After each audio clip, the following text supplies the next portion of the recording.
Hello મિત્રો મિત્રો આપ સૌને ખબર છે ને આજે વિશ્વ ખુશહાલી દિવસ. તો વ્યથા પણ આપણી અને કથા પણ આપણી. એની અંદર વાત કરીએ કે મિત્રો માણસ એ સતત વિકસતી પ્રજાતિ છે અને આવી વિકસતી પ્રજાતિ હોય એ પ્રજાતિ છે એ જીવનમાં સતત વિકાસ કરતી રહે. બરાબર છે. તો આજે આપણે વિચાર કરીએ તો આ દિવસ મનાવવા પાછળનું તાત્પર્ય શું છે? તો કે આપણે ખબર છે નાના હતા ત્યારે એક આનંદી કાગડાની વાર્તા આવતી હતી કે એક રાજા છે એ આ કાગડાને આનંદમાં રહેલો જોઈ અને એને ઈર્ષા થાય છે અને એ કાગડાને દુઃખી કરવા માટે પોતાના જે માણસો છે એને સતત ઓર્ડર આપે છે કે એને કિચડમાં નાખો, એને કાંટામાં નાખો, એને તેલના કૂવામાં નાખો, પાણીના કૂવામાં નાખો. પરંતુ કાગડો છે એ તો સતત આનંદમાં જ રહે છે કોઈ પણ પરિસ્થિતિમાં અને ઉલટાનો રાજા દુઃખી થઈ જાય છે. આજે જો આપણે સામાજિક ચિત્ર જોઈએ ને તો આનાથી તદ્દન ઉલટું આપણને જોવા મળે. મિત્રો ખુશી મેળવવા માટે કે ખુશ રહેવા માટે માત્ર ને માત્ર ભૌતિક સુખ સગવડના સાધનો જ જરૂરી છે એવું નથી. એની સાથે સાથે માનવી સંવેદનાઓ અને આપણા સામાજિક સંબંધો પણ એટલા જ જરૂરી છે. આ બંનેનો જ્યારે સમન્વય થાય ત્યારે આપણા જીવનમાં ખુશહાલી આવી શકે. મિત્રો આપણે ખૂબ સંપત્તિ મેળવી, સુખ સગવડના સાધનો પણ મેળવી લીધા, પણ અંતે થયા તો દુઃખી ને દુઃખી. આજે આપણે સમાજનું ચિત્ર જોઈએ તો બાળક નાનું હોય ત્યારથી આપણે સતત એને હરીફાઈના એક કૂવામાં નાખી દઈએ કે બીજા કરતાં આગળ વધવાનું છે, બીજા કરતાં આગળ વધવાનું છે. એનું રિઝલ્ટ આવે તો તારો બીજો નંબર આવ્યો તો પહેલો નંબર કોનો છે, સતત આપણે આ ચિંતા કરીએ. ધીમે ધીમે કરતાં બાળક મોટું થાય એટલે એને પણ અન્યના માતા પિતા સારા લાગે, અન્યના ઘરની પરિસ્થિતિ સારી લાગે. ધીમે ધીમે કરતાં બાળક એના કરતાં પણ મોટું થાય અને નોકરી મેળવે ત્યારે એને નોકરીમાં પણ આનંદ નથી. એને અન્યની નોકરી સારી લાગે છે, પોતાની સારી નથી લાગતી. એનાથી પણ આગળ જીવનસાથી મેળવે તો એનાથી પણ સુખી નથી. એનાથી આગળ સંપત્તિ મેળવે તો એનાથી પણ સુખી નથી. સતત ને સતત જીવનમાં ક્યાંક ને ક્યાંક કંઈ દુઃખ આવે છે, કંઈ કચાશ આવે છે અને પછી તો મન એવું થઈ જાય છે. આપણામાં કહેવત છે ને કે દૂધમાંથી પૂડા કાઢવા. ખરેખર પૂડા એટલે નાના નાના એવા જીવડા જે પાણીમાં હોય, પણ એવી વ્યક્તિની દ્રષ્ટિ હોય એને દૂધમાં પણ આવા જીવડા દેખાય. એમ સતત આપણી બધાની દ્રષ્ટિ એવી થઈ ગઈ છે કે આપણે હજારો સુખની વચ્ચેથી પણ ક્યાંકથી એક નાનું એવું દુઃખ શોધી અને એનું સતત વર્ણન કર્યા કરીએ કે જુઓ ને અમારે આમ છે, જુઓ ને અમારે આમ છે.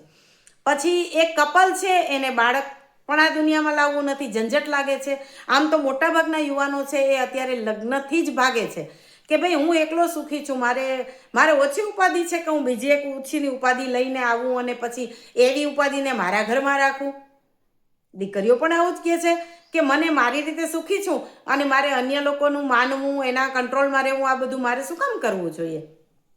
એનો મતલબ એ થયો કે જો મનુષ્ય છે એ સતત વિકસતી પ્રજાતિ હોય તો આટલા વર્ષોના વિકાસ પછી એણે સુખ શોધી લીધું હોવું જોઈએ, પણ આપણે તો ઉલટાના દુઃખ જ વધારતા જઈએ છીએ. એનું કારણ અહીંયા છે. આપણે માનવી સંબંધો છે એને સાચવી શક્યા નથી. જીવનમાં ડગલે ને પગલે આપણે માત્ર ને માત્ર સંપત્તિને જ સ્થાન આપ્યું.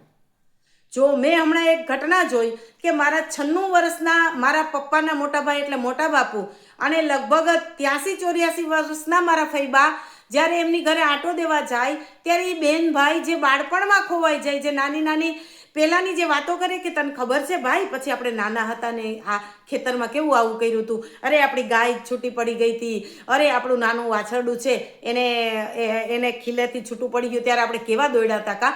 એનું એ બાળપણ યાદ કરીને એના ભૂતકાળને યાદ કરીને એ ભાઈ બહેનને જે ખુશ થતા મેં જોયા છે ત્યારે મને એવું લાગે કે ખરેખર ખુશી છે એ ક્યાં છે? તો કે ખુશહાલી છે ને માનવી સંબંધોમાં અને આપણી માનવી સંવેદનાઓમાં છે. એ બંને તો આપણે ગુમાવી દીધા. આ બંને વસ્તુ આપણે ગુમાવી દીધી. આપણે દરેક જગ્યાએ ભાઈ પાસેથી પણ ભાગ લઈ લેવો છે, મારે સાસરા પાસેથી બધું લઈ લેવું છે, પણ સાસુ સસરાને તો રાખવા જ નથી, નણંદો સાથે તો મારે સંબંધ જ નથી રાખવા, ભાઈ ભાંડુ સાથે તો મને ફાવતું જ નથી. ક્યાંય આપણે એવા સારા સંબંધો ન રાખ્યા કે જ્યાં હું મારા હૈયાની વાત કહી શકું, જ્યાં હું હળવી થઈ શકું અને જ્યાં મને સાચું ગાઈડન્સ મળે. એવો એક પણ સંબંધ આજે આપણી પાસે છે નથી, કોઈ પાસે નથી. અને પછી આપણે રડીએ છીએ કે અરે રે દુઃખ દુઃખ દુઃખ. તો આ માનવી સંબંધો, સામાજિક સંબંધો, માનવી સંવેદનાઓ એને આપણે ફરી પાછા જો સજીવન કરી શકીએ તો વિશ્વ ખુશહાલી દિવસ છે એ કાયમ આપણા જીવનમાં આવી શકે.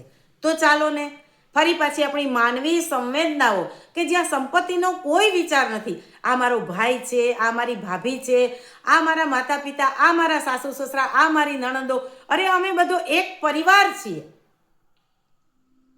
અરે એની સાથે હું આનંદથી ન રહી શકું કે જે કુદરતે મને જે સંબંધો, ઈશ્વરે મને જે સંબંધો માં બાંધીને મોકલી છે, સંબંધો છે, એની સાથે પણ હું આનંદથી ન રહી શકું તો પછી બીજી તો વિશ્વમાં એવી કોઈ જગ્યા જ નથી મિત્રો કે જ્યાં આપણે આનંદથી રહી શકીએ. જે વ્યક્તિ પોતાના પરિવાર, પોતાના લોહીના સંબંધ સાથે આનંદથી ન રહી શકે એને વિશ્વમાં ક્યાંય એવું સ્થાન મળશે જ નહીં કે જ્યાં એ આનંદથી રહી શકે. સાચી વાત છે ને મારી? તો પછી ચાલો ને જાગ્યા ત્યારથી સવાર કરીને આપણી માનવી સંવેદનાઓ, આપણા સામાજિક સંબંધો અને આપણા પરિવારના પ્રેમ ભાવને ટકાવવાનો, એને વધુ ને વધુ વિકસિત કરવાનો પ્રયત્ન સાથે મળીને કરીએ. ચાલો ત્યારે આવતીકાલે ફરીથી નવી વાતો સાથે મળીશું.